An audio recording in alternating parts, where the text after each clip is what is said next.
একদা এক অত্যন্ত ধনী ও কৌতূহলী রাজা ছিলেন। এই রাজার রাস্তার মাঝখানে একটি বিশাল পাথর বসানো ছিল। তারপর তিনি কাছাকাছি লুকিয়ে থাকলেন যে কেউ রাস্তা থেকে বিশাল পাথর সরানোর চেষ্টা করবে কিনা সেটা দেখার জন্য। রাজার সবচেয়ে ধনী বণিক এবং দরবারীদের মধ্যে প্রথম যে লোকেরা পাশ দিয়ে গিয়েছিল তারা এটি সরানোর পরিবর্তে তারা কেবল এটির চারপাশে হেঁটেছিল।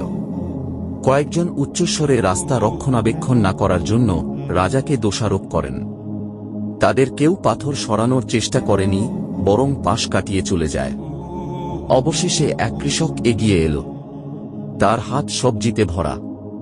যখন সে পাথরের কাছে গেল, অন্যদের মতো কেবল এটির চারপাশে হাঁটার পরিবর্তে কৃষক তার বোঝা নামিয়ে দিয়ে পাথরটিকে রাস্তার পাশে সরানোর চেষ্টা করল এবং অনেক পরিশ্রম করলেও শেষ পর্যন্ত সে সফল হয়।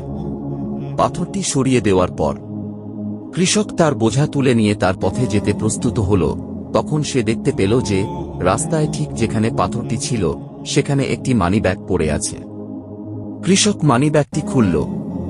মানিব্যাগটি সোনার মুদ্রায় ভরা ছিল এবং সাথে রাজার একটি নোট।